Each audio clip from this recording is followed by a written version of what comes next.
الحمد لله رب العالمين وصلى الله وسلم على نبينا محمد وعلى آله وصحبه أجمعين وعلى من تبعهم بإحسان إلى يوم الدين. اما بعد، محترم بھائیو، یہ ذوالحجہ کے پہلے 10 دن اس وقت چل رہے ہیں. اللہ کا جتنا شکر ادا کرے کم ہے کہ اس نے اس مبارک موسم کو پانے کی ہمیں توفیق دی، ہماری عمر میں اتنی مہلت دی کہ ہم ان 10 دنوں کو پا سکیں. ان 10 دنوں کے فضائل، اس کی اہمیت، فضیلت کے تعلق سے گزشتہ درس میں اللہ کی توفیق سے گفتگو رکھی تھی. اور آج کے جو اس سے پہلے کہ آج کے موضوع کی طرف آئیں، جو کہ بنیادی طور پہ قربانی کے مسائل اور عید کے حوالے سے بعض باتیں، اس کے مسائل اور کچھ آداب کا ذکر ہے. اس سے پہلے کہ ہم اس موضوع کی طرف آئیں، ان 10 دنوں میں آج 3 تاریخ ہے، ابھی یعنی اکثر دن اس میں سے باقی ہیں، تو اس میں ہماری جو جذبہ ہے اس میں کمی نہ آنے پائے. یہ 10 دن شروع سے آخر تک انتہائی اہمیت کے حامل ہیں، دنیا کے افضل ترین دن ہیں. سال میں اس سے ان 10 دنوں سے افضل کوئی اور دن نہیں ہے. حتیٰ کہ شیخ الاسلام ابن تیمیہ رحمہ اللہ اور ان کے شاگرد رشید ابن قیم رحمہ اللہ، وہ فرماتے تھے کہ یہ 10 دن جو رمضان کے آخری 10 دن ہیں ان سے بھی افضل ہیں. بے شک رمضان کی جو راتیں ہیں، آخری 10 راتیں ہیں، وہ ان 10 راتوں سے افضل ہیں، کیونکہ اس میں شب قدر بھی ہے. لیکن دنوں کے اعتبار سے یہ دن اس سے زیادہ افضل ہے. یہ ان 10 دنوں کی سلف صالحین تعظیم کرتے تھے، ان میں خوب محنت کرتے تھے. اس تعلق سے آپ نے پہلے بھی گفتگو سنی. اس حوالے سے اپنے آپ کو بھی اپنا جذبہ بیدار رکھنا چاہیے، اپنے گھر والوں کو بھی اس طرف توجہ دلاتے رہنا چاہیے. وہ نماز ہو، نفلی نمازیں ہوں، روزے ہوں، یا تلاوت قرآن ہو، یا صدقہ ہو، یا حج ہو، نیکی کا حکم دینا، برائی سے روکنا، نیک سلوکی، صلہ رحمی، دوسروں کی حاجتیں پوری کرنا، یا کسی دو کے درمیان جب جھگڑا ہو جن میں صلح کرانا، ذکر کرنا، توبہ استغفار کرنا، یہ ساری چیزیں جو بھی نیک اعمال ہیں وہ ان 10 دنوں میں کثرت سے ہونے چاہیے. اور ان 10 دنوں میں جو چھوٹی نیکی ہے وہ بھی دوسرے دنوں کی بہت سی بڑی نیکیوں پر بھاری ہوتی ہے. اتنا عظیم اجر ان 10 دنوں میں کرنے والے کام کا ملتا ہے. حتیٰ کہ سعید بن جبیر رحمہ اللہ ان سے منقول ہے کہ وہ کہا کرتے تھے کہ ان 10 دنوں کی راتوں میں چراغ نہ بجھایا کرو. وہ پسند کرتے تھے کہ ان 10 دنوں کی جو راتیں ہیں وہ خوب قیام میں، خوب تہجد کی نماز میں گزاری جائیں. بہرحال یہ 10 دن اور وہ 10 دن رمضان کے آخری 10 دن، ان میں ایک جو بنیادی فرق یہ نظر آتا ہے کہ اس میں لوگوں کی کافی زیادہ توجہ ہوتی ہے، جبکہ ان 10 دنوں سے غفلت ہے. یعنی اس کا آدھا بھی نظر نہیں آتا جو اہتمام ان 10 دنوں میں آخری 10 راتوں میں نظر آتا ہے. بے شک راتیں اس کی زیادہ افضل ہیں، لیکن بہرحال وہ اشرا اور یہ اشرا دونوں کا اہتمام ہمیں سلف صالحین سے نظر آتا ہے.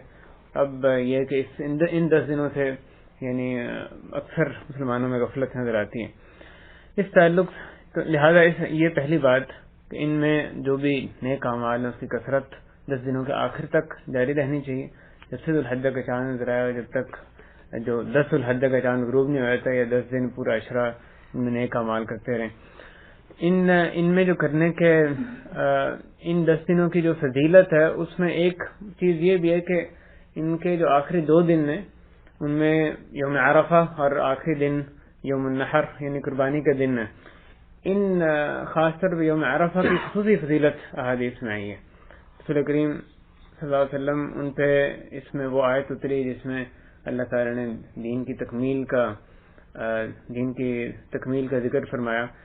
صحیح بخاری میں حضرت عمر ابن خطاب رضی اللہ تعالیٰ عنہ ان سے روایت ہے کہ وہ کہتے ہیں کہ ایک یہودی نے ان سے کہا، حضرت عمر ابن خطاب سے کہا کہ امیر المؤمنین، تمہاری کتاب میں ایک آیت ہے جس کو تم پڑھتے ہو، اگر وہ ہم یہودیوں پر نازل ہوئی ہوتی تو اس کے یوم نزول کو ہم عید کے دن کے طور پہ مناتے.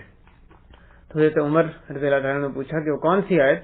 تو اس یہودی نے کہا کہ یہ والی آیت، الیوم اکملت لکم دینکم واتممت علیکم نعمتی ورضیت لکم الاسلام دینا، کہ آج میں نے تمہارے لیے تمہارا دین مکمل کر دیا اور اپنی نعمت تم پر تمام کر دی، اور دین کو اور اسلام کو بحیثیت دین تمہارے لیے پسند کر لیا. تو اس یہودی کے کہنے پر حضرت عمر نے فرمایا کہ میں خوب جانتا ہوں کہ یہ آیت رسول اللہ صلی اللہ علیہ وسلم پر کس وقت اور کس مقام پر نازل ہوئی تھی. یہ آپ پر جمعے کے دن نازل ہوئی جبکہ آپ عرفات میں وقوف کیے ہوئے تھے.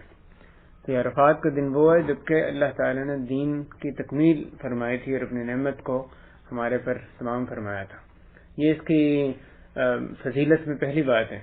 اور دوسری بات جو اس دن کے تعلق سے آتی ہے کہ حضرت عائشہ رضی اللہ تعالیٰ عنہ ان سے امام مسلم رحمہ اللہ نے روایت فرمائی ہے کہ انہوں نے فرمایا کہ رسول اللہ صلی اللہ علیہ وسلم نے ارشاد فرمایا ما من یوم اکثر من ان یعتق اللہ فیہ عبد من النار من یوم عرفہ، کہ کوئی دن سال کا ایسا نہیں جس میں اللہ تعالیٰ عرفات کے دن سے بڑھ کے لوگوں کو جہنم کی آگ سے آزادی عطا فرماتا ہوں. سب سے زیادہ جس دن لوگوں کو جہنم سے آزاد فرمایا تو یہ عرفات کا دن ہے. اس دن جو حاجی حج کرتے ہیں وہ وہاں پہ وقوف عرفات کے دوران جو دعائیں مانگتے ہیں اس دعا کے بارے میں آپ نے فرمایا کہ خیر الدعاء دعاء یوم عرفہ، تو بہترین دعا وہ ہے جو کہ عرفات کے دن کی دعا ہے. اور ان کی جو جس کا کیسی اللہ تعالیٰ آسمان دنیا پہ نزول فرماتے ہیں اور فرشتوں کے سامنے مفاخرت فخر فرماتے ہیں اپنے ان بندوں پر جو دنیا کے ہر کونے سے میدان عرفات کی طرف آئے ہیں، غبار آلود ہیں اور بکھرے بال ہیں ان کے. تو کہتے ہیں دیکھو انہوں نے مجھے دیکھا نہیں، اگر مجھے دیکھ لیتے تو کیا حال ہوتا، اور پھر بھی بغیر دیکھے میرے عذاب سے خائف ہے، میری رحمت کے امیدوار ہیں. الغرض کہ ایک بڑا عظیم دن ہے. اور اس دن میں جو ایک خاص کام کرنے کا ہمیں بتایا گیا وہ روزہ رکھنا ہے. ان 10 دنوں میں کثرت سے روزے رکھنا مستحب ہے. سارے نیک اعمال میں سے جو دیگر نیک اعمال میں سے ایک روزہ بھی نیک عمل ہے جس کی کثرت ان 10 دنوں میں مطلوب ہے.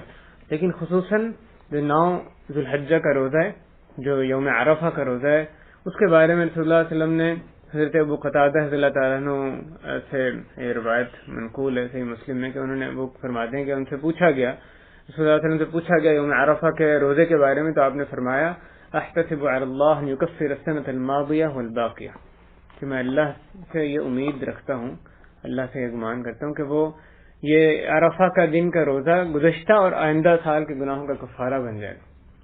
تو یہ اس طرح کا اجر اور کسی دن کے بارے میں نہیں ملتا. یعنی نفلی روزوں میں سے جو جیسا اجر اس کے بارے میں آیا کسی اور دن کے بارے میں نہیں آتا. تو ہمارے جو بھی بے شک روزہ مستحب ہے، واجب نہیں ہے، لیکن پوری کوشش کریں روزہ فوت نہ ہونے پائے، ہمارے سے جانے نہ پائے. اگر کسی کی کوئی ایسی کچھ مجبوری ایسی بھی ہے کہ ہلکا سے کچھ مشقت قابل برداشت مشقت برداشت کر کے بھی روزہ رکھنا پڑتا ہے تو پھر بھی رکھ لیں. کوئی کام کی نوعیت ایسی ہے یا کبھی سحری پہ جاگ نہیں آتی تو کوئی بات نہیں، اللہ پہ توکل کر کے اس کا جو اجر ہے اس کو پانے کے لیے پھر بھی اس کا روزہ رکھ لیں. اور دوسرا جو دن اس کا قربانی کا دن ہے اس کے بارے میں جو آخری دن ہے عشرہ ذو الحجہ کا، اس کے بارے میں حضرت فرماتے ہیں کہ افضل الایام عند اللہ یوم النحر و یوم القر، کہ اللہ کے نزدیک افضل ترین دن قربانی کا دن اور اس کے بعد والا دن ہے یوم القر، یعنی وہ دن جس میں حاجی مینا میں قرار پکڑتے ہیں 11 ذو الحجہ. 10 اور 11 ذو الحجہ کو افضل ترین دنوں میں سے قرار دیا گیا. تو یہ 2 دنوں کا ان 10 دنوں میں ہونا بھی ان 10 دنوں کی فضیلت میں سے ایک بات ہے. آخری دن ان عشرہ ذو الحجہ کے آخری دن جیسے ہم جانتے ہیں اس میں جو افضل ترین عبادت کرنے کی وہ قربانی کی عبادت ہے جو اللہ تعالیٰ نے ہمارے اوپر یعنی لازم کی ہے، جو ہمارے لیے مشروع قرار دیا. بے شک وہ سنت موقتہ ہو یا واجب ہو، لیکن مسلمانوں پر مشروع قرار دیا گیا، ان پہ حکم نازل کیا گیا کہ وہ تمام مسلمان عید کے دن یا اس کے بعد کے چند دن اس میں قربانی کریں. اس تعلق سے پہلی بات یہ کہ یہ قربانی سنت ابراہیمی ہے. قربانی کے جب ہم کریں تو اس کے اس پس منظر کو یاد رکھیں گے اس کی ابتدا کہاں سے ہوئی تھی. وہ جو حضرت ابراہیم خلیل الرحمن علیہ الصلوۃ والسلام ان کو حکم دیا گیا تھا کہ وہ اپنے لخت جگر نور چشم جو ان کا اکلوتا بیٹا تھا اسماعیل علیہ السلام ان کو ذبح کر دیں. انتہائی کٹھن یہ امتحان تھا اللہ کی طرف سے. اور جیسے اللہ تعالیٰ نے سورۃ صافات میں پورے واقعے کا تذکرہ فرمایا فبشرناہ بغلام حلیم فلما بلغ معه السعی قال یا بنی انی ارى فی المنام انی اذبحک فانظر ماذا ترى، کہ ان کو ایک بردبار بیٹے کی بشارت دی. اور پھر جب وہ بیٹا اس قابل ہو گیا کہ دوڑا دھوپ کرنے لگا اپنے باپ کے ساتھ، یعنی اتنا بڑا ہو گیا وہ ان کے ہاتھ بٹانے لگا دوڑا دھوپ کرنے لگا، تو وہ انہوں نے اپنے بیٹے کو کہا کہ اے میرے پیارے بیٹے، اے میرے چھوٹے بیٹے، یا بنیا، میں اپنے خواب میں دیکھتا ہوں کہ تجھے ذبح کر رہا ہوں، تو تیری کیا رائے ہے؟ اور وہ بیٹا، اس کے بھی کیا کہنے کہ وہ کہتا ہے یا ابتی افعل ما تؤمر، کہ اے میرے ابا جی، جس چیز کا آپ کو حکم دیا گیا کر ڈالیے، ستجدنی انشاء اللہ من الصابرین، آپ مجھے عنقریب صبر کرنے والوں میں سے پائیں گے۔ یعنی اللہ کا حکم ہے، یعنی آپ تصور کریں بھائیو، بیٹے کو باپ یہ بتا رہا ہے کہ میں نے دیکھا ہے خواب میں تمہیں ذبح کر رہا ہوں۔ ظاہر ہے خواب اللہ کی طرف سے جو نبی کا خواب ہے وہ اللہ کا حکم ہے، وحی کی ایک صورت ہوتا ہے۔ بیٹے نے بلا تردد فوراً اس کا جواب یہ ہے، ابا جان جو حکم دیا گیا کر ڈالیے، حکم دیا گیا کر ڈالیے، یعنی جو کہنے والا ہے وہ کہہ رہا ہے کہ ٹھیک ہے آپ کو حکم دیا گیا ذبح کر ڈالیے۔ یعنی یہ بات کہنی سننی بہت آسان ہے، لیکن آپ اس کو تصور کیجئے کہ وہ کیا پس منظر ہے جب یہ قربانی شروع ہوئی تھی۔ اور کب آگے اللہ تعالیٰ فرماتے ہیں فلما اسلم، جب وہ مطیع ہو گئے، انہوں نے اللہ کے حکم کو تسلیم کیا، ان کو لٹا دیا گیا ذبح کرنے کے لیے، وتلہ للجبین، پیشانی کے بال ان کو لٹا دیا، ونادیناہ یا ابراہیم، اور ہم نے ندا لگائی، پکارا، اے ابراہیم قد صدقت الرؤیا، تم نے اپنا خواب سچا کر دکھایا، جس چیز کا خواب میں تمہیں حکم دیا گیا تو اس کو تم نے سچا کر دکھایا، انا کذالک نجزی المحسنین، اسی طرح ہی ہم نیکوکاروں کو جزا دیتے ہیں۔ آگے اللہ تعالیٰ نے اس آزمائش کی جو کتنی کٹھن آزمائش ہے اس کا ذکر فرمایا، ان ھذا لہو البلاء المبین، کہ یقیناً یہ بہت بڑی آزمائش تھی، یقیناً یہ کھلی آزمائش تھی، بلاء المبین، وفدیناہ بذبح عظیم، اور ہم نے ایک عظیم جو ذبیحہ تھا اس کے بدلے میں دیا، ایک فدیہ میں دیا۔ ایک اللہ تعالیٰ نے جنت سے ایک مینڈا وہ بھیجا اور اس کو پھر حضرت ابراہیم علیہ السلام نے ذبح فرمایا۔ تو رسول کریم صلی اللہ علیہ وسلم فرماتے ہیں سنت ابیکم ابراہیم، قربانی کے بارے میں آپ نے فرمایا کہ تمہارے باپ ابراہیم کی سنت ہے، تو جب اس سنت کا احیاء کریں تو آپ یہ ذہن میں رکھیں گے اس کا پس منظر کیا تھا۔ اس کی اہمیت میں اللہ تعالیٰ نے قرآن مجید میں اس کی اہمیت بیان فرمائی کہ ایک حدیث میں اس کی اہمیت اجاگر کی گئی۔ اللہ تعالیٰ نے فرمایا فصل لربک وانحر، کہ تم اپنے رب کے لیے نماز پڑھو اور قربانی کرو۔ اس آیت میں جمہور مفسرین کا یہی قول ہے کہ اس میں قربانی سے مراد ذوالحجہ، یہ جو عید الاضحیٰ کی قربانی اس سے مراد ہے، وانحر یعنی نحر کرو، قربانی کرو، اس سے مراد یہ ہے کہ عید کے دن قربانی کرو۔ اور اللہ تعالیٰ نے فرمایا سورہ انعام میں قل ان صلاتی ونسکی ومحیای ومماتی للہ رب العالمین، کہہ دیجیے کہ میری نماز، میری قربانی اور میرا جینا اور میرا مرنا سب اللہ رب العالمین کے لیے، لا شریک لہ، جس کا کوئی شریک نہیں۔ اور رسول کریم صلی اللہ علیہ وسلم نے اس کو اپنی سنت قرار دیا، اور آپ نے اس کو مسلمانوں کی سنت قرار دیا۔ آپ نے عید کے دن فرمایا کہ آج سب سے پہلے جو کام ہم کریں گے، جس چیز سے ہم اس دن کی ابتدا کریں گے وہ یہ کہ پہلے نماز عید ادا کریں گے اور اس کے بعد واپس پلٹیں گے اور قربانی کریں گے۔ تو جس نے فمن فعلہ فقد اصاب سنتنا، تو جس نے اس طرح سے کیا اس نے ہماری سنت کو پا لیا، تو اس کو آپ صلی اللہ علیہ وسلم نے اپنی سنت قرار دیا۔ اور دوسری حدیث میں آپ نے اس کو مسلمانوں کی سنت قرار دیا، آپ نے فرمایا کہ جس نے نماز عید سے پہلے ذبح کر دیا تو یہ اس کے اپنے لیے ذبح ہے، اس کے اپنے لیے ایک جانور ہے، لیکن جس نے نماز عید کے بعد ذبح کیا تو اس نے فقد تم نسکہ وأصاب سنت المسلمین، تو اس نے اپنی قربانی پوری کر لی اور اس نے مسلمانوں کی سنت کو پا لیا۔ تو رسول اللہ نے اپنی سنت بھی قرار دیا، مسلمانوں کی سنت اس کو قرار دیا۔ اور پھر آپ صلی اللہ علیہ وسلم نے ہر گھرانے کو حکم دیا، ہر گھرانے کو تاکید فرمائی کہ ہر سال ایک قربانی کیا کریں۔ آپ نے حجۃ الوداع کے موقع پہ جب عرفہ کے دن آپ نے فرمایا تھا یا ایھا الناس ان علی کل اہل بیت فی کل عام اضحیہ، کہ اے لوگوں ہر گھر والوں پر ہر سال ایک قربانی ہے، ہر گھر والوں پر ہر سال ایک قربانی ہے، جس کی آپ نے تاکید فرمائی ہر گھر میں سے ایک قربانی۔ اور پھر جو استطاعت رکھنے کے باوجود قربانی نہ کرے اس پر آپ نے شدید ناراضگی کا اظہار فرمایا۔ آپ نے فرمایا من وجد سعة فلم يضحي فلا يقربن مصلانا، کہ جو وسعت پائے، کشادگی ہو جس کے رزق میں، اور وہ پھر بھی وہ قربانی نہ کرے تو ہمارے مصلی کے، ہماری عیدگاہ کے قریب نہ ہے، ہماری عیدگاہ کے قریب نہ ہے۔ آپ نے اس میں ناراضگی کا اظہار کیا۔ یہ احادیث اس کے علاوہ حتیٰ کہ جب آپ سفر میں بھی تھے اس موقع پہ بھی صحابہ کرام نے سفر میں جب عید الاضحیٰ ایک موقع پہ آئی تب بھی رسول اللہ صلی اللہ علیہ وسلم نے عید اپنی وہاں پہ سفر میں ہی قربانی جو تھی اس کا اہتمام فرمایا، اور حدیث میں آتا ہے کہ ثوبان، ان کو حکم دیا کہ ثوبان اس جانور کا جو گوشت ہے اس کو صحیح کرو، تو آپ نے سفر میں بھی اس قربانی کو نہیں چھوڑا. تو مسافر کے لیے بھی قربانی مشروع ہے، اسی طرح ہی اس کی یعنی اس کو بھی کرنی چاہیے جیسے کہ اس آدمی کو جو سفر میں نہیں ہے. یہ ساری چیزیں جو ہیں وہ قربانی کی اہمیت پر دلالت کرتی ہیں، اور جس جانور کی قربانی کی جاتی ہے اس کا بڑا اہتمام ہوتا تھا صحابہ کے یہاں. حدیث میں آتا ہے کُنَّا نُسَمِّنُ الْأَضَاحِي کہ ہم اپنی قربانیوں کو پال پوس کر موٹا کیا کرتے تھے، فربا کیا کرتے تھے. وَكَانَ الْمُسْلِمُونَ آگے وہ فرماتے ہیں مدینہ منورہ میں موٹا کیا کرتے تھے. وَكَانَ الْمُسْلِمُونَ يُسَمِّنُونَ اور اسی طرح مسلمان بھی موٹا کیا کرتے تھے. یعنی مسلمانوں کا عام طریقہ تھا کہ قربانی پہلے خرید کے اس کو اچھے طریقے سے پال کر اس کو موٹا فربا کیا کرتے تھے. یعنی اہتمام آپ دیکھیں ان کا اسلاف کا، صحابہ کرام کا، کیسے وہ قربانی کا اہتمام کرتے تھے. اس تعلق سے جو احکامات ہمیں ملتے ہیں، بہت سے احکامات قربانی کے احادیث میں یعنی ان کا ذکر ہوا ہے. ایک حکم جس کا پچھلی مرتبہ تفصیلی ذکر ہوا تھا وہ یہ کہ جو قربانی کرنے والا شخص ہے وہ جب سے ذوالحجہ کا چاند نظر آ جائے اور جب تک وہ قربانی نہ کر لے وہ اپنے بال اور ناخن کاٹنے سے پرہیز کرے.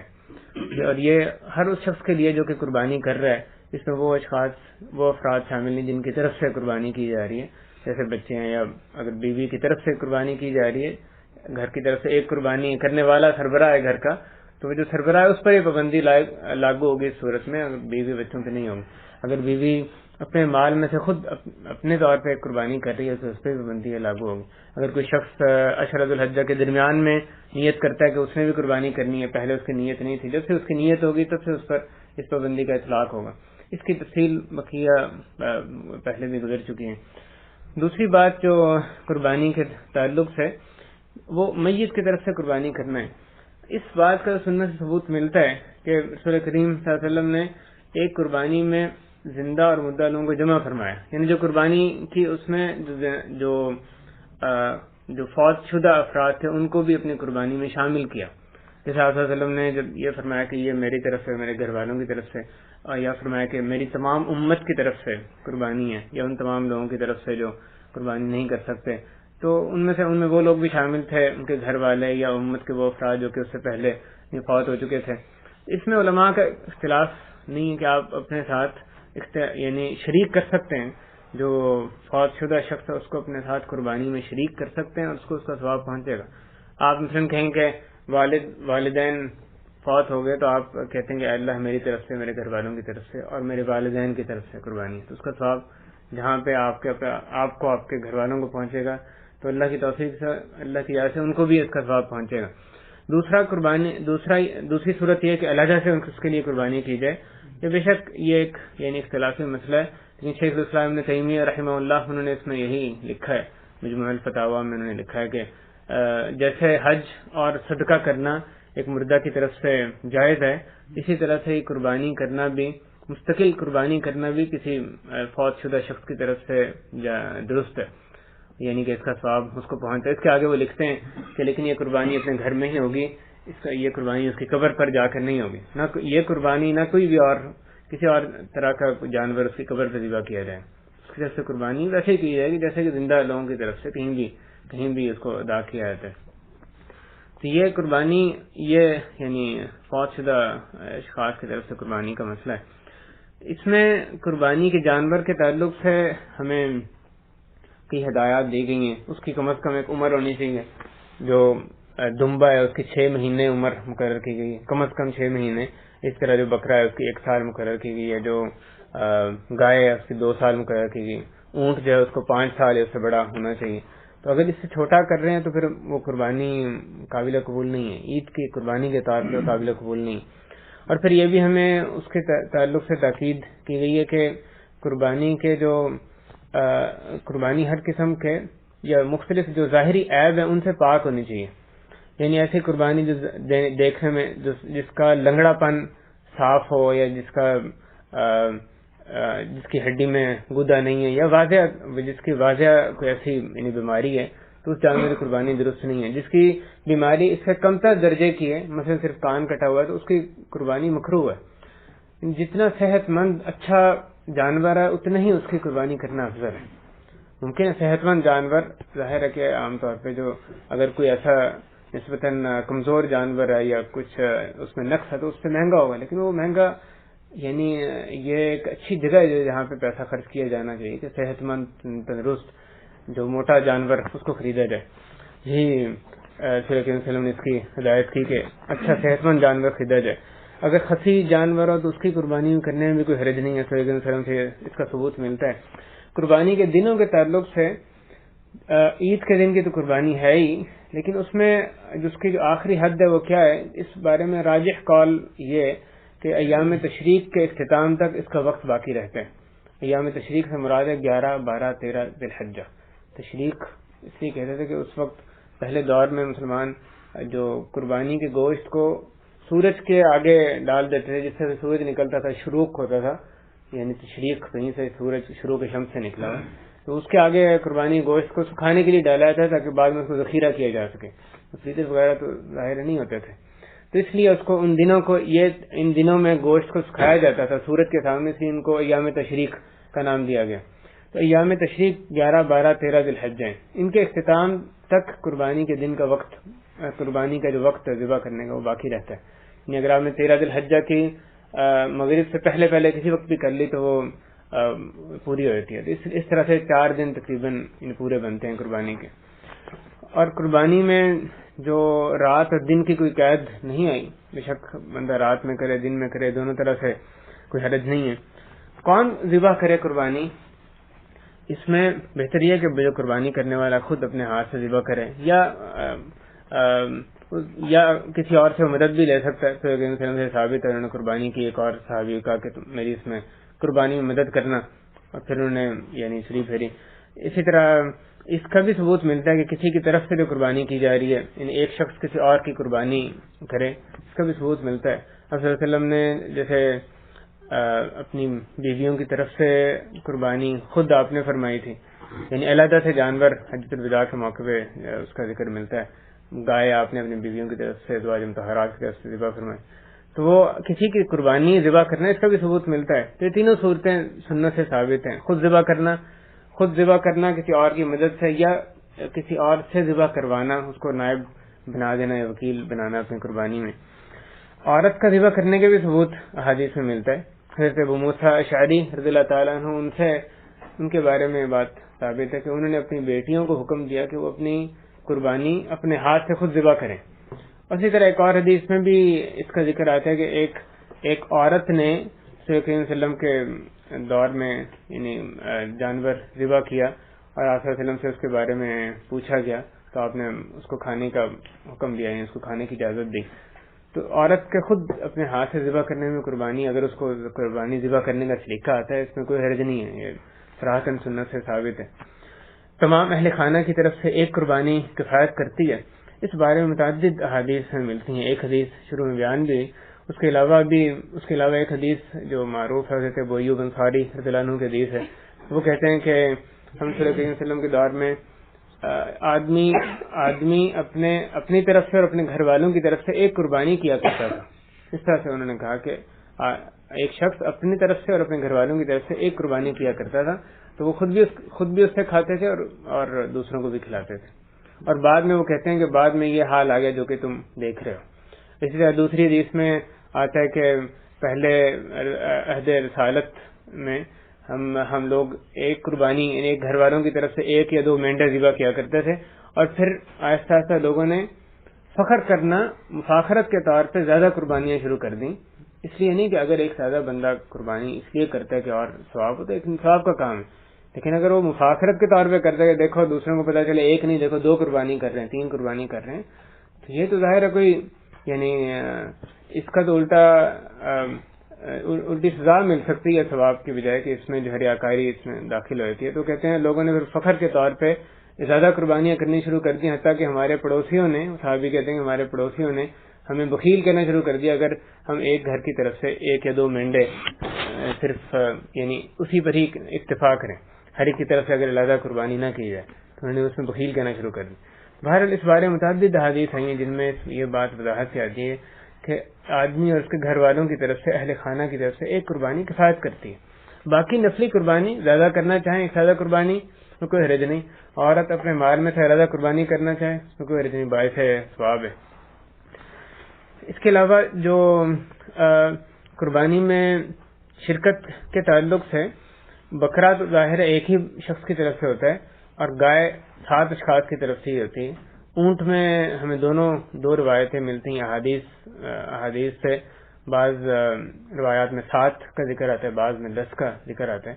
اس لیے ان کے فہم میں بھی علماء کا اختلاف ہے کیا جو اونٹ کی قربانی ہے عید پہ اگر اونٹ کی قربانی کی جائے کیا وہ 7 کی طرف سے ہوتی ہے یا 10 کی طرف سے ہوتی ہے. قربانی کو اچھے طریقے سے ذبح کرنا چاہیے، اس کو آرام پہنچانا چاہیے. اس کے سامنے کہ ایک قربانی کے سامنے دوسرے کو ذبح نہیں کیا جانا چاہیے. چھری خوب اس کو ذبح کرنے سے پہلے تیز کر لینی چاہیے تاکہ زیادہ سے زیادہ اس کو قربانی اس کو آرام پہنچایا جا سکے. پھر صلی اللہ علیہ وسلم قربانی کو ذبح کرتے ہوئے بسم اللہ اللہ اکبر کہا کرتے تھے. تو قربانی ذبح کرنے لگے بسم اللہ اللہ اکبر، پھر اس پہ چھری پھیریں. اور جس کی طرف سے قربانی کی جا رہی ہے اس کا نام لینا یہ مسنون ہے. بے شک اس کے بغیر بھی قربانی ہو جاتی ہے، لیکن سنت یہ ہے کہ اس کا نام لیا جائے. یعنی اللہ جیسے حدیث سے ثابت ہے کہ اللہم تقبل منی ومن اہل بیتی، کہ اللہ میری طرف سے یا جیسے اگر الفاظ میں ہو سکتا ہے اختلاف ہو کہ اللہ میری طرف سے اس کو قبول فرما اور میرے گھر والوں کی طرف سے قبول فرما. تو جس کی طرف سے کی جا رہی ہے اور ساتھ ہی اس وقت دعا بھی کرنے کہ اللہم تقبل منی، کہ اللہ میری طرف سے اس کو قبول فرما، اور یہ کہنا کہ میری طرف سے اور میرے گھر والوں کی طرف سے. آپ دونوں کی طرف سے کر رہے ہیں تو وہاں پہ بندہ نام لے کے میری طرف سے اور میرے گھر والوں کی طرف سے. سنت یہ ہے کہ اس طرح جس کی طرف سے کی جائے اس کا نام لیا جائے. گوشت کی تقسیم کے حوالے سے ہمیں کوئی پابندی نہیں ملتی قرآن و حدیث میں. اس طرح عمومی ہدایت آتی ہے فَكُلُوا مِنْهَا وَأَطْعِمُوا الْقَانِعَ وَالْمُعْتَرَّ یا وَأَطْعِمُوا الْبَائِسَ الْفَقِيرَ، کہ خود بھی کھاؤ اور اس کو کھلاؤ بھی. اسی طرح اس کو خود کھانا، ہدیہ کرنا دوسروں کو، یا اس کو آگے فقراء میں تقسیم کرنا، صدقہ کرنا، یہ تینوں صورتیں صحیح ہیں. بندے خود بھی کھانا چاہیے، فقراء کو بھی دینا چاہیے، آگے یعنی تحفہ بھی آپ دے سکتے ہیں. اور اسی طرح ذخیرہ اندوزی، جو قربانی کے گوشت کو ذخیرہ کرنا، اس کو ذخیرہ کرنے کو نوز الحجہ، جو حجۃ الوداع سے جو پچھلا سال تھا 8 ذی الحجہ میں سورہ کریم نوز الحجہ میں سورہ کریم صلی اللہ علیہ وسلم نے اس سے منع فرمایا تھا. باہر سے بدو لوگ بہت سے آئے جن میں فقر و فاقہ تھا، جن کی حالت یعنی تنگ تھی. تو ان کی حالت کو دیکھ کے صلی اللہ علیہ وسلم نے اس سے منع فرمایا کہ کوئی شخص 3 دن سے زیادہ اپنے پاس قربانی کا گوشت نہیں رکھے گا. یعنی ظاہر اس وقت اور کو تو کوئی یعنی یا وہ جتنا کھانا اس نے کھا لے، جو بچتا ہے وہ سارا اس نے تقسیم کرنا ہے. اس کی پابندی لگائی گئی تھی کہ 3 دن سے زیادہ اپنے پاس گوشت نہیں رکھنا. لیکن پھر اگلے سال جو حجۃ الوداع کا موقع تھا، آپ صلی اللہ علیہ وسلم نے اس کی اجازت دی کہ میں نے تمہیں منع کیا تھا کہ تم 3 دن سے زیادہ گوشت اپنے پاس ذخیرہ نہیں کرو، لیکن اب تم جیسے اس کو چاہو جتنا چاہو ذخیرہ کرو. تو یہ جو اس بارے میں علماء کی انہوں نے بیان فرمایا کہ کس طرح سے ان کو جمع کیا جائے گا. بعض نے تو اس کو منسوخ قرار دیا، لیکن ایک قوی رائے اس بارے میں یہ ہے کہ اگر اب بھی وہ حالت ہوتی ہے مسلمانوں میں جو کہ اس وقت تھی جس کی وجہ سے 3 دن سے زیادہ ذخیرہ کرنا منع فرمایا گیا تھا، تو جیسے امام شافعی رحمہ اللہ اور علماء فرماتے ہیں کہ وہ پابندی پھر اس وقت بھی ویسی ہوگی. اگر مسلمانوں کی اس طرح کی مفلوق الحالی سامنے آتی ہے، شدید ضرورت سامنے آتی ہے، تو پھر یہ پابندی کے 3 دن زیادہ ذخیرہ نہ کیا جائے، یہ پھر اب بھی ویسی ہوگی جیسے کہ اس دور میں. اور جہاں اگر جس دور میں وسعت ہے تو وہاں پہ آپ جتنا چاہیں ذخیرہ کریں، جتنا چاہیں کھائیں، یہ اپنی مرضی ہے اس میں. اس کے علاوہ جو ایک اور اس تعلق سے مسئلہ ہے کہ قصاب جو قربانی ذبح کرتا ہے اس کو اجرت تو دی جاتی ہے، لیکن اس کی اجرت قربانی سے دینا جائز نہیں ہے. قربانی کی آپ ایک ران یا ایک ٹکڑا اس کو دے رہے ہیں، گوشت کا ہی حصہ ہے اس کو دے رہے ہیں، تو یہ جائز نہیں اجرت کے طور پر. البتہ اگر وہ فقیر شخص ہے، اس نے اپنی اجرت اس کو پوری طرح دے دی ہے، پھر بعد میں آپ اس کو کچھ گوشت بھی صدقے کے طور پہ دے رہے ہیں، تو یہ ایک علیحدہ بات ہے. لیکن یہ نہ ہو کہ یہ چیز اس طرح سے عرف عام میں بن جائے کہ وہ اس کو پتا ہے کہ بعد میں اس نے گوشت دینا، اس وجہ سے اپنی اصلی اجرت میں وہ کم کرے، یعنی اس کی اجرت اس کی علیحدہ رہنی چاہیے، مکمل اس کو ملنی چاہیے. بعد میں اگر وہ فقیر شخص ہے اس کو آپ دینا چاہیں یا ہدیے کے طور پر اگر دینا چاہیں تو وہ اس میں کوئی قباحت نہیں ہے. پھر جن جانوروں کی قربانی درست نہیں ان کا ذکر ہو چکا ہے. یہ آخری بات جس پہ میں قربانی کے مسائل کا اختتام کروں گا یہ کہ جو بال اور ناخن کاٹنے کی پابندی ہے وہ پابندی صرف عید کی نماز تک نہیں ہے، بلکہ پابندی عید قربانی کرنے تک ہے. تو وہ حضرات جو پاکستان میں اپنی قربانی کر رہے ہیں، ظاہر ہے وہاں پہ قربانی عید سے، یہاں جب عید ہوگی اس سے اگلے دن وہاں پہ ان کی قربانی ہوگی، تو انہوں نے اپنے بال اور ناخن نہیں کاٹنے جب تک کہ 11 ذی الحجہ نہ آ جائے. یعنی تقریباً آپ سمجھیں کہ 11 ذی الحجہ کو ظہر کا وقت پہنچ جائے، جبکہ غالب گمان ہوتا ہے قربانیاں بھی فوائد ہیں، اس کے بعد اپنے بال ناخن کاٹیں. کیونکہ اس میں پابندی یہ نہیں لگائے گی کہ جب وہ وقت آ جائے، فلاں وقت آ جائے، بلکہ جب تک وہ قربانی نہ کر لیں. تو جب آپ کی غالب گمان ہے قربانی کا وقت آ گیا اس کے بعد ہے آپ بال ناخن اپنے کاٹ سکتے ہیں. بھائی دوسرے جو موضوع جس سے ہم بات کریں گے وہ عیدین کے تعلق سے، عید الاضحیٰ کے بعض آداب، ان کا ذکر ہر عید پہ ہوتا ہے، ہونا بھی چاہیے. یقیناً ان آداب میں سے اکثر سے ہم واقف ہیں، لیکن یاد دہانی کے لیے مختصراً میں دوبارہ آپ کے سامنے رکھتا ہوں. عید کے موقع پہ غسل کرنا، اس میں مسواک کرنا، خوشبو لگانا، اسی طرح بہترین کپڑے پہن کر عیدگاہ کی طرف جانا، یہ تمام باتیں سننے سے ثابت ہیں. عید الاضحیٰ میں کھانے کے تعلق سے ہمیں یہ ہدایت ملتی ہے کہ عید الفطر میں نماز سے پہلے کھجوریں کھانے کا ذکر ملتا ہے، لیکن عید الاضحیٰ میں صلی اللہ علیہ وسلم کی سنت یہ تھی کہ وہ پہلے کچھ نہیں تناول فرماتے تھے، بلکہ بعد میں قربانی ذبح کر کے اس قربانی کا گوشت اپنے کھانے کی، اس دن کے کھانے کی ابتدا فرمایا کرتے تھے. بعض لوگ اس کو یہ نام دیتے ہیں کہ جب تک یعنی عید سے پہلے روزہ رکھا ہے، لیکن یہ لفظ اتنا مناسب نہیں، کیونکہ یہ پابندی یعنی وجوب کے لیے نہیں ہے. ہمیں احادیث میں ملتا ہے کہ ایک صحابی نے پہلے اپنی ذبح کی، قربانی ذبح کی، اور انہوں نے اس میں سے کھانا کھایا، اس کے بعد وہ عیدگاہ کی طرف آئے. تو رسول کریم صلی اللہ علیہ وسلم کو جب یہ پتہ چلا تو انہوں نے اس پر کوئی مواخذہ نہیں کیا، صرف یہ فرمایا کہ وہ جو قربانی تم نے کی تھی شاتو کا شات الحم، انہوں نے صرف اس پہ گرفت فرمائی کہ جو تمہاری بکری ہے وہ گوشت کی بکری ہے، یعنی وہ قربانی عید کی قربانی نہیں ہوئی، تمہیں دوبارہ قربانی کرنی ہے. لیکن ان کے کھانے پہ آپ نے مواخذہ نہیں فرمایا کہ تم نے کیوں پہلے کھا لیا عید سے پہلے. لہذا پہلے کھانا بھی جائز ہے، لیکن سنت یہ ہے کہ نہ کھایا جائے حتیٰ کہ آدمی نماز پڑھے، اس کے بعد اپنی قربانی میں سے تناول کریں. عورتوں کا عیدگاہ کے لیے کی طرف نکلنا، حتیٰ کہ وہ عورتیں بھی جو کہ عذر سے ہیں، ایام سے ہیں، ان کے لیے بھی سنت یہی، ان کو حکم دیا گیا کہ وہ بھی ساتھ نکلیں اور وہاں پہ نماز نہیں پڑھیں گے، لیکن مصلی میں وہ رہیں اور مسلمانوں کی جو خیر ہے اور جو اجتماع ہے وہاں پہ حاضر ہوں، ان کے دعا میں شریک ہوں، خطبہ سنیں. لیکن اس تعلق سے جلباب کی، حجاب کی شدت سے پابندی نہایت لازمی امر ہے. اس میں کوتاہی نہیں ہونی چاہیے. بغیر خوشبو لگائے، بغیر زینت کے اظہار کیے اس کو عورت کو نکلنا ہے. حتیٰ کہ صلی اللہ علیہ وسلم سے جب ایک خاتون نے پوچھا کہ اگر کسی کے پاس جلباب نہیں ہے، اوڑھنی نہیں ہے تاکہ جس سے وہ پردہ کر کے نکل سکے، تو آپ صلی اللہ علیہ وسلم نے کہا کہ اس کی بہن اس کو عاریتاً اپنی اوڑھنی، ایک اور اوڑھنی دے دے، اس کو پہن کے وہ نکل جائے.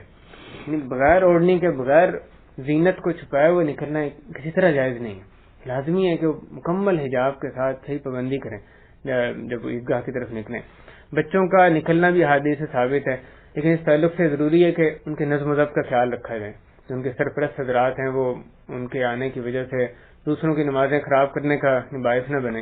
تکبیرات کے تعلق سے جو تکبیر مقید جس کو کہا جاتا ہے، انفرادی طور پہ تکبیرات ان دنوں میں، عید کے دنوں میں جاری رہتی ہے، اللہ اکبر اللہ اکبر، لیکن یہ انفرادی فعل ہے، اس کو مل کے ایک آواز میں قصدن ایک آواز میں پڑھنا ہے سننا ثابت نہیں ہے. ہر کوئی اپنے طور پہ تکبیر پڑھے.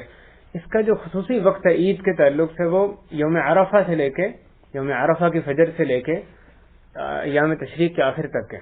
اس میں مرفوع حدیث ہمیں کوئی نہیں ملتی، لیکن حضرت علی، حضرت ابن مسعود رضی اللہ عنہما، دو صحابہ سے یہ مروی ہے کہ جو تکبیر کا وقت ہے، جو عید کی تکبیر کا وقت، وہ عرفہ کے دن سے شروع ہوتا ہے اور ایام تشریق 13 ذی الحجہ کے آخر تک جاری رہتا ہے. یعنی اس میں خاص طور پہ نمازوں کے بعد اور اس کے علاوہ ویسے بھی کثرت سے، جیسے عمر رضی اللہ عنہ سے ثابت ہے کہ وہ اٹھتے بیٹھتے سوتے جاگتے کثرت سے بازاروں میں تکبیر کہتے تھے. تو ان 10 دنوں میں یہ جو 4 دن عید اور اس کے بعد کے 3 دن، ان میں نماز کے بعد تو پڑھنی ہی چاہیے، لیکن خاص صرف نماز کے بعد نہیں بلکہ اس کے علاوہ بھی کثرت سے پڑھتے رہنا چاہیے. حتیٰ کہ جب آپ نماز عید کے لیے نکلیں تب بھی جاتے ہوئے بھی تکبیرات پڑھنا، وہاں جب انتظار کر رہے ہیں وہاں بھی تکبیرات پڑھنا. عید الفطر میں تو نماز کے بعد نماز کے ساتھ ہی ختم ہو جاتی ہیں تکبیرات، لیکن عید الاضحیٰ میں جاری رہتی ہیں ایام تشریق کے آخر تک. تکبیرات کے الفاظ کوئی مرفوع حدیث میں مرفوع سے مراد ہے کہ رسول کریم صلی اللہ علیہ وسلم سے براہ راست کوئی ثابت نہیں ہے، لیکن صحابہ کرام سے مختلف الفاظ اس کے مروی ہیں. ان میں سے 2 احادیث ہمیں یعنی ملتی ہیں قوی سند کے ساتھ. حضرت سلمان فارسی رضی اللہ تعالیٰ عنہ ان سے یہ الفاظ مروی ہیں کہ اللہ اکبر اللہ اکبر اللہ اکبر کبیرہ، اللہ اکبر اللہ اکبر اللہ اکبر کبیرہ. دوسرے الفاظ ہمیں حضرت عبداللہ بن مسعود رضی اللہ عنہ سے ملتے ہیں جو زیادہ معروف ہے ہمارے ہاں کہ اللہ اکبر لا الہ الا اللہ اللہ اکبر وللہ الحمد. کوئی مخصوص الفاظ کی پابندی نہیں، لیکن اگر آدمی ان الفاظ میں سے جو صحابہ سے ثابت ہے ان میں سے کسی الفاظ سے وہ تکبیرات پڑھے تو زیادہ پسندیدہ کام ہے، زیادہ افضل ہے. عیدین کی نماز کا حکم کیا یہ واجب ہے کہ سنت ہے؟ اس میں یعنی اس کے وجوب کی ایک دلیل آگے بھی آ رہی ہے، فصل لربک بھی اس کی دلیل اور بھی اس کے دلائل ہیں. یہ قوی قول ہے کہ عیدین کی نماز بھی ایک واجب نماز ہے، فرض نماز ہے، ہر ایک کے لیے اس کا نکلنا وہاں کے لیے ضروری ہے. اذان اقامت اس میں نہیں ہوتی، اس کی مزید یعنی تفصیلی دلائل کا موقع نہیں ہے، اس کے وجوب کی جو دلائل ہیں. اذان اقامت عیدین میں نہیں ہوتی. زائد تکبیرات کے تعلق سے جو ہمیں مختلف روایات جو سب سے زیادہ جس بارے میں یعنی جس سیغے پہ جو روایات ملتی ہیں یہ کہ پہلی رکعت میں 7 تکبیریں اور دوسری میں 5 زائد تکبیریں کہی ہیں. سنن ابی داؤد میں رسول کریم صلی اللہ علیہ وسلم کا یہ ارشاد صحیح سند سے منقول ہے، التکبیر فی الفطر 7 فی الاولی و 5 فی الاخرہ والقراءۃ بعدہما کلتیہما. کہ عید الفطر میں تکبیر پہلی رکعت میں 7 تکبیریں، عید الفطر کی نماز میں تکبیر پہلی رکعت میں 7 تکبیریں اور دوسری رکعت میں 5 تکبیریں. اور آگے آپ فرماتے ہیں کہ ان دونوں رکعتوں میں قرات اس کے بعد ہے، ان تکبیروں کے بعد ہے. تو پہلی رکعت میں جب تکبیر تحریمہ کہی جائے اس کے بعد 7 تکبیریں، اور دوسری رکعت میں جب رکوع سے اٹھنے کی جو سجدے سے اٹھنے کی جو تکبیر کہی جائے گی اس کے بعد 5 تکبیریں، اس طرح کل 12 تکبیریں زائد تکبیروں کے ساتھ یہ نماز ادا کی جاتی ہیں. اس میں ہاتھ اٹھانے کے تعلق سے ہمیں حضرت عمر فاروق رضی اللہ تعالیٰ عنہ سے یہ روایت ملتی ہے کہ وہ تکبیرات کے موقع پہ جو نماز عید میں تکبیریں ہوتی ہیں اس کے موقع پہ ہاتھ اٹھایا کرتے تھے، رفع یدین جیسے تکبیر تحریمہ کے لیے ہاتھ اٹھائے جاتے ہیں. ایک دوسرے کو مبارکباد کے حوالے سے صحابہ کرام بعض صحابہ سے یہ الفاظ منقول ہیں، تقبل اللہ منا ومنکم، اللہ تعالیٰ ہمارے اور آپ سے قبول فرمائے. یہ سیگا ایک پسندیدہ سیگا ہے مبارکباد دینے کا. اس کے علاوہ بھی اگر آپ کہتے ہیں عید مبارک، لیکن اس میں یہ ذہن میں ہو کہ ایک دعائیہ کلمہ ہے، یعنی صرف یہ انگلش کے مثلا لفظ کنگریچولیشن کے ایکولنٹ اس کے ہم معنی نہ بن کے رہ جائے کہ صرف ایک گریٹنگز دے رہے ہیں، بلکہ ہم یہ دعا دے رہے ہیں کہ اللہ آپ کی عید میں برکت فرمائے، آپ کی عید مبارک ہو، یا تقبل اللہ منا ومنکم، اللہ تعالیٰ ہمارے آپ سے قبول فرمائے. تو یہ صحابت ہے سیگا منقول ہے تقبل اللہ منا ومنکم. اس کو اپنی زبان میں کہہ سکتے ہیں اللہ تعالیٰ قبول فرمائے، اللہ تعالیٰ ہمارے آپ سے قبول فرمائے. اس کے علاوہ بھی اگر آپ لفظ استعمال کرتے ہیں عید اللہ آپ کی عید مبارک کرے یا عید مبارک ہو تو اس میں بھی کوئی حرج نہیں. راستہ تبدیل کرنا جاتے اور آتے یہ سنت سے ثابت ہے. اس کی حکمتیں مختلف علماء نے لکھی ہیں، تک 20 زائد اقوال اس میں لکھے گئے ہیں، لیکن یہ بات پکی ہے کہ سنت ہی ہے. اس کی حکمت ہمیں سمجھ آتی ہے نہیں آتی کہ سنت ہی ہے. آپ گاڑی میں بھی جا رہے ہیں، جیسے رستے سے جا رہے ہیں کوشش کریں دوسری سڑک سے واپس آ جائیں. اس سنت کو یاد رکھنا چاہیے. اگر نماز فوت ہو جائے عید کی نماز تو اس تعلق سے ہمیں صحابہ کرام سے ملتا ہے کہ اس کی قضا اس کو خود ادا کیا جانا چاہیے. اگر عید کی نماز بندے یعنی کوئی ایسی مجبوری ہوگی، مثلا آپ ٹریفک میں پھنس گئے ہیں اور وہاں تک عیدگاہ تک نہیں پہنچ سکے، یا کسی شخص کی ایسی مجبوری ہے کہ وہ گھر سے نہیں نکل پاتا، کسی عذر کی بنیاد پہ عید کی نماز فوت رہتی ہے، تو وہ کس طرح سے نماز ادا کرے گا؟ اس نے نماز تو ادا کرنی ہے، عید کی خود سے انفرادی طور پہ ادا کرے گا. کیسے ادا کرے گا اس بارے میں ہمیں دونوں روایتیں ملتی ہیں. ایک تو یہ کہ جیسے عید ادا کی جاتی ہے زائد تکبیرات کے ساتھ اسی طرح ہی وہ خود سے نماز ادا کرے گا. اور حتیٰ کہ اگر آپ کی ایک رکعت سجدے میں رہ جائے، ایک رکعت آپ کو ملتی ہے یعنی عید عید کی نماز کی دوسری ایک رکعت چھوٹ جاتی ہے تو آپ جو زائد رکعت پوری کریں گے اس میں بھی زائد تکبیرات کے ساتھ آپ وہ پوری کریں گے. بہرحال یہ ایک سیگا ایک اس کی صورت ملتی ہے کہ 2 رکھتے ہیں جیسے عید کی نماز ہے اس طرح ہی. اور بعض صحابہ سے ملتا ہے کہ وہ حضرت ابن مسعود سے یہ مروی ہے کہ وہ 4 رکھتے ہیں ادا کرے گا, 2 رکھتے ہیں پھر بیٹھے گا, 4 رکھتے ہیں جیسے تقریباً یعنی ظہر کی نماز ادا کی جاتی. تو یہ 4 یا 2 اس میں 2 روایتیں ملتی ہیں, لیکن ہر صورت عید کی نماز اگر فوت ہوئے تو اس کو ادا کیا جائے گا.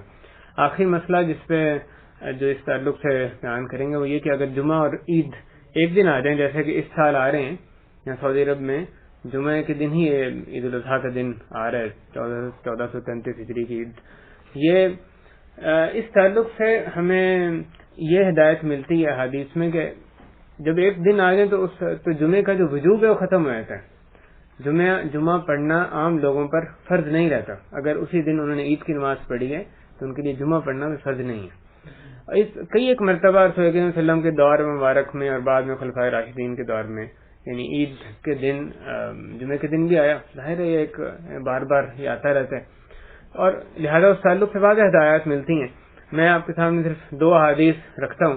پہلی حدیث ابو داؤد کی ہے کہ رسول اللہ صلی اللہ علیہ وسلم کے دور میں جب عید جمعے کے دن آ گئی تو آپ نے عید کی نماز پڑھائی اور اس کے بعد صحابی کہتے ہیں ثم رخص فی الجمعہ, پھر آپ نے جمعے میں رخصت دے دی اور فرمایا کہ من شاء ان یصلی فلیصلی, جو چاہے کہ یہ نماز پڑھے یعنی جمعے کی نماز پڑھے تو وہ پڑھ لے, یعنی کہ جو نہ چاہے وہ نہ پڑھے.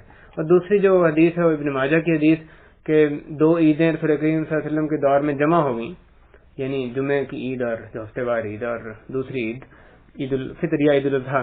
تو لوگوں نے نماز پڑھی اور پھر رسول کریم صلی اللہ علیہ وسلم نے لوگوں کو نماز پڑھائی اور پھر فرمایا من شاء ان یأتی الجمعہ فلیأتیها ومن شاء ان یتخلف فلیتخلف, جو آنا چاہے جمعے کی نماز کے لیے وہ آ جائے اور جو نہ آنا چاہے وہ نہ آئے. لیکن امام کے لیے لازم ہے کہ وہ اس کے لیے واجب ہے, اس کو اختیار نہیں کہ جمعے کی نماز وہ پڑھائے گا, کیونکہ ورنہ دوسروں لوگوں کے لیے سنت پوری کرنا ممکن ہی نہیں رہے گا. یعنی یہ آنا چاہے یا نہ آئے, پھر اگر جماعت نہیں ہو رہی پھر کون کس کے پیچھے وہ جمعہ پڑھیں گے. تو امام کے لیے لازم ہے کہ وہ جمعہ پڑھے, جیسے دوسری حدیث میں آپ نے فرمایا تھا وَإِنَّا مُجَمِّعُونَ کہ ہم تو جمعہ پڑھنے والے ہیں, لیکن باقی تم لوگوں نے جو آنا چاہے آ جائے, جو نہیں آنا وہ نہ آئے. باقی لوگوں کے لیے جو پیچھے پڑھنے والے ان کو یہ اختیار دیا گیا کہ وہ جمعے کے لیے آئیں تو آئیں, نہ آنا چاہیے تو نہ آئیں. لیکن جو نہ آئے اس کا معنی نہیں کہ وہ نماز ساقط ہوگی, ظاہر ہے اس نے نماز پڑھنی ہے, اس صورت میں ظہر کی نماز پڑھے گا. ظہر کی نماز ادا کرنا اس کے لیے لازم ہے. جس نے اپنے گھر میں ادا کرنی ہے, خواہ ایک افراد فرق کریں 5 افراد ایک گھر میں وہ مسجد میں نہیں جا رہے, مسجد میں ظہر کی نماز نہیں ہوگی. جمعے کے دن عید آ جائے تو کسی مسجد میں ظہر کی نماز ادا نہیں کی جائے گی. ظہر کی نماز صرف اپنے گھروں میں ہی مسجد کے علاوہ ہی ادا کی جائے گی. اور ظہر کی نماز ادا کرنا جمعہ واجب نہیں لے گا, لیکن ظہر کی نماز ادا کرنا لازم ہے. اسی طرح ہی جیسے ادا کی جاتی ہے 4 رکھتے ہیں, وہ جماعت بھی کرا سکتے ہیں اپنے گھر میں. بہتر یہی ہے کہ بندہ جمعے کے دن جمعے کو چلا جائے. اور عام طور پہ جب جمعے کے دن آتا ہے خطبہ, یعنی جو عید جمعے کے دن آ جائے تو اس میں خطبہ بھی انتہائی مختصر دیا جاتا ہے, تو خاص مشقت نہیں ہے. جمعے کے دن ساتھ یہاں پہ مسجدیں ہیں, گاڑیوں میں ہم لوگوں کے پاس چلے جائیں تو اچھا ہے, لیکن نہ جائیں تو اس میں بھی رخصت ہے, گھر میں آپ جماعت کرا لیں, ظہر کی نماز پڑھ لیں. یہ بعض احکامات ہے عیدین کے حوالے سے, قربانی کے حوالے سے. اللہ تعالیٰ سے دعا ہے کہ ہمیں ان 10 دنوں کو خوب محنت کے ساتھ جیسے اللہ تعالیٰ کو ہمارے سے پسند ہے اس طرح گزارنے کی توفیق عطا فرمائے. اس میں جو ہم قربانی کریں اللہ تعالیٰ اس کو ہمارے سے قبول فرما لے, سنت کے مطابق قربانی کرنے کی توفیق عطا فرمائے, اور نوز الحجہ کا روزے رکھنے کی ہمیں اس کی توفیق بھی بخشے, اس کو ہمارے سے قبول بھی فرما لے. اے اللہ جو بھی آج جن احکامات کا ذکر کیا گیا اللہ اس میں جو بھی برحق تھا اس کو ہمارے ذہن نشین فرما دے, اس پہ عمل پیرا ہونے کی توفیق عطا فرمائے. اے اللہ یہاں بیٹھنا ہمارا اپنی بارگاہ میں قبول فرما لے, اس کو ہمارے ہاں بیٹھنے کو مبارک فرما, ہمارے گناہ معاف فرما. اے اللہ ہمارے مظلوم مسلمان بھائی جہاں بھی دنیا کے کسی کونے میں بھی ظلم کے نیچے پس رہے ہیں اللہ ان کو ظلم سے نجات دلا دے. اے اللہ جو ظالم ہیں ان کو ان کی چالوں کو انہیں پر ہی پھیر دیں. اے اللہ اس عید کو مسلمانوں کے لیے نصرت اور فتح و تأیید کا پیغام بنا دے. وصلی اللہ وسلم وبارک علی نبینا محمد وعلی آلہ وصحبہ اجمعین. الحمد للہ رب العالمین.